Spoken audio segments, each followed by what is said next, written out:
Let me know if anyone can hear me. So I was discussing the subject this week is Shamanic Journey number 51.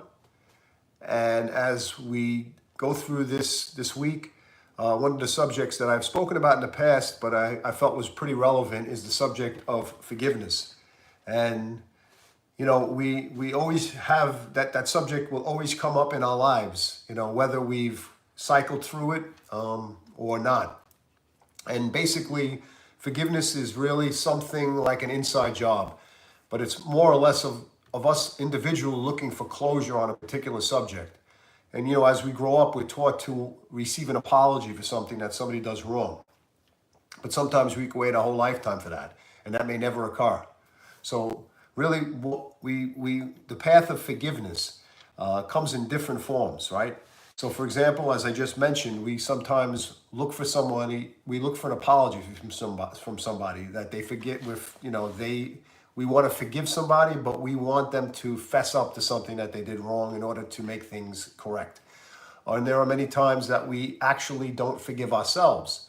As we go through life, we do things to ourselves, we do things to others, and we don't know how to forgive ourselves for the things we've done. And that sometimes is a difficult path. You know, it's something that we have to work out with ourselves. Actually, we have to work out with all these different issues with ourselves individually. But basically, we sometimes forget about the fact that the real person that needs the most forgiveness is ourselves. And we don't look at ourselves as a separate entity from who we are, because we feel as one, but there's parts of ourselves we leave behind. And the parts that we're ashamed of, that we don't want to deal with, those are the parts that we choose not to look at. And those are the parts that we can look back on and learn to forgive. The basic premise is closure. And closure means that you're really not imprisoning yourself any longer or others in the process of some type of conflict that took place. In essence, you really look to end something. But what we find most difficult is, because there is no apology, there is no closure, we sometimes get caught up in the story of living in this guarded little world and not allowing anybody to get near us, because we actually punish them without closure. And so closure is an important concept in order for us to be happy within ourselves. It's not about the other person, right?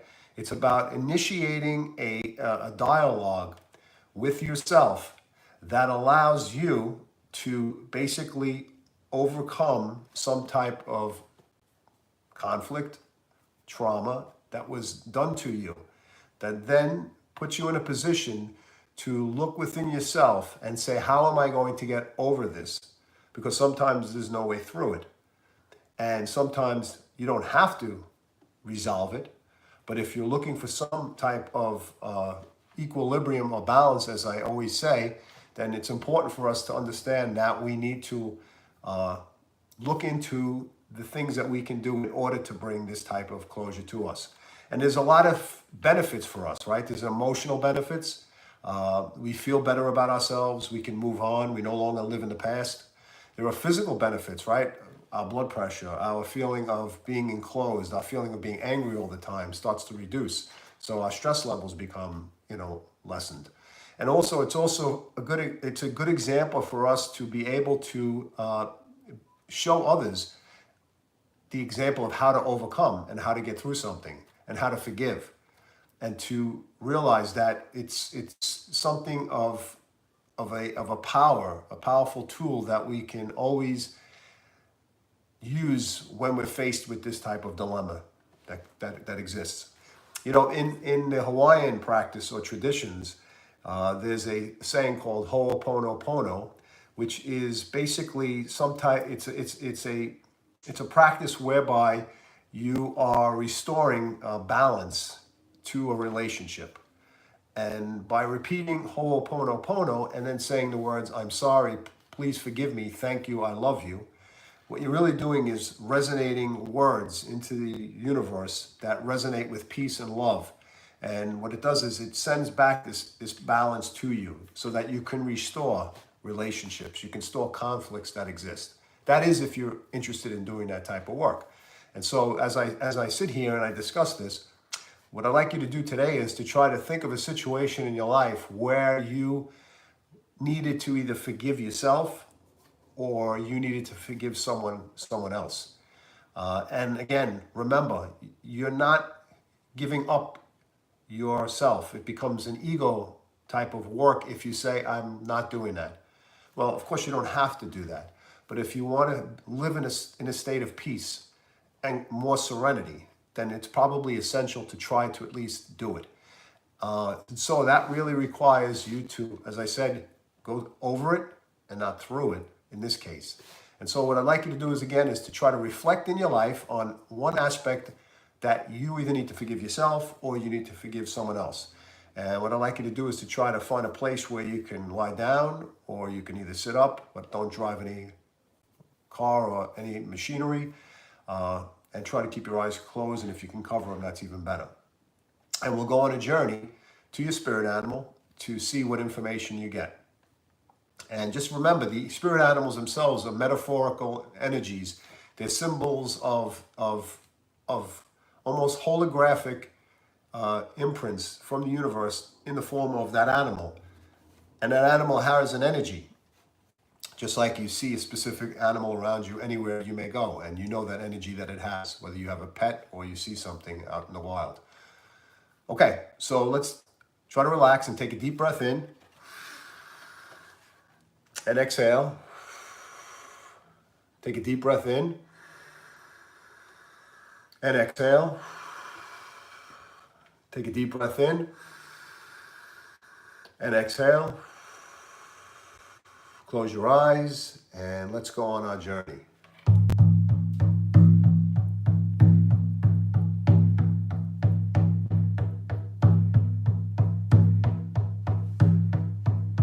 We enter a beautiful forest. And by now all the trees are blossoming.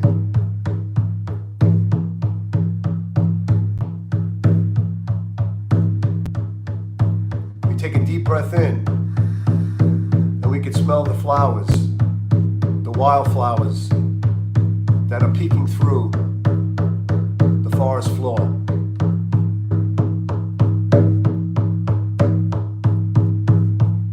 And as we walk this path, we think of the things in our lives, the wrongs done to us, the wrongs we've done to other people.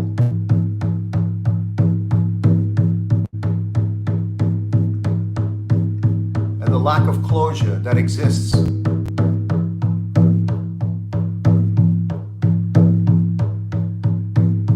Sometimes the hardest part is forgiving ourselves.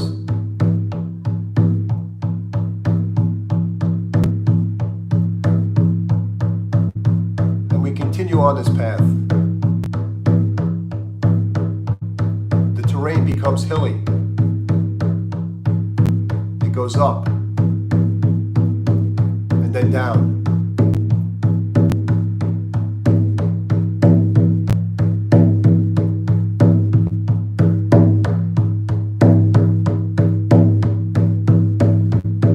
And as we walk, we breathe in and exhale.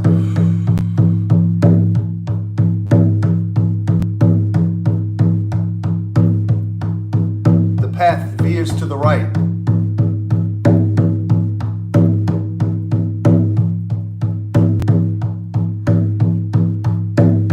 Up ahead in the distance is a stream.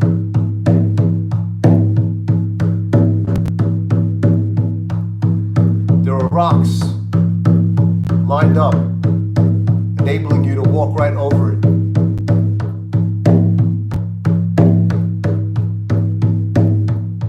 And you make it to the other side.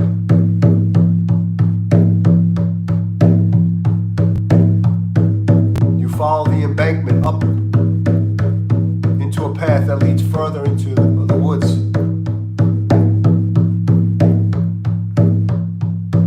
And it becomes darker, with a trace of the sun shining through.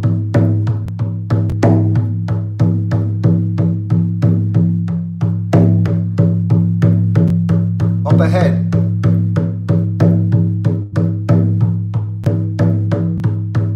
there's a little hole in the top or the bottom of this little rock.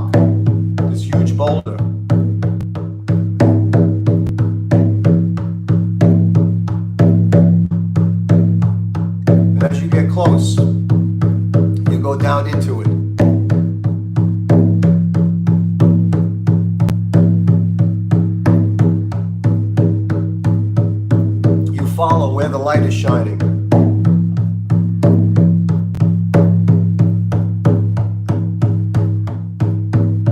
And you come out the other side.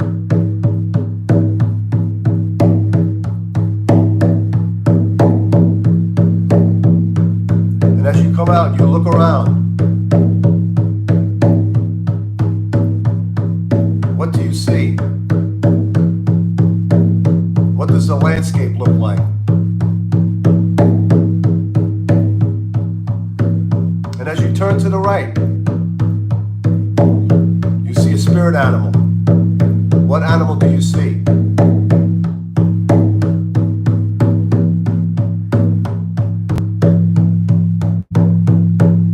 And as you face the spirit animal, you ask the question, what is it that I need to forgive?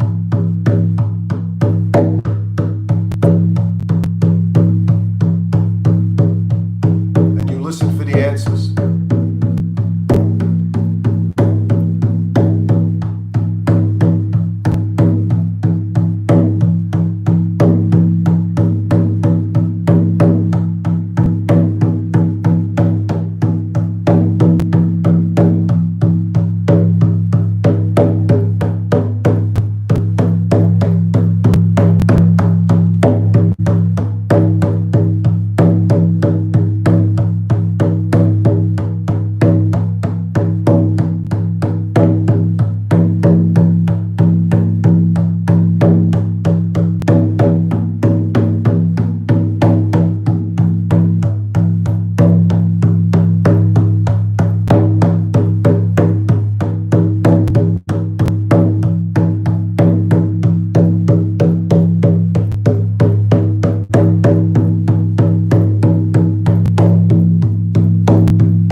twists and turns, and look for the light that leads to the other side.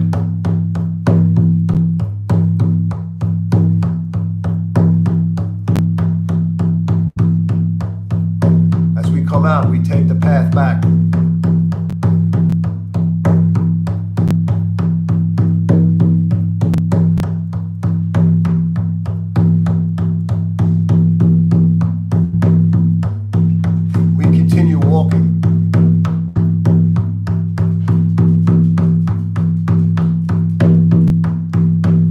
Up ahead is the little stream,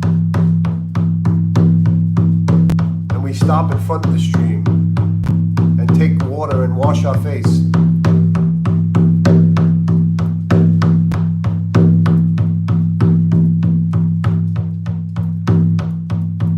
And then we continue on.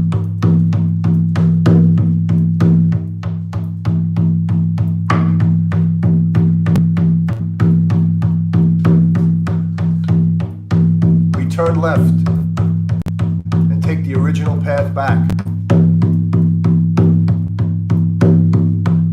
Taking one more deep breath in. As we stop in front of a big oak tree.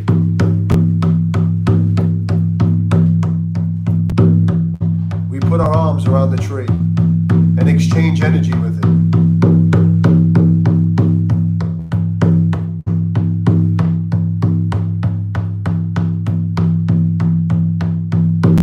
Absorbs our positive ions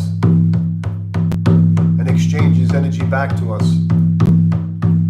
And we feel that through our body. We release our hands from the tree and thank it as we continue out of the forest.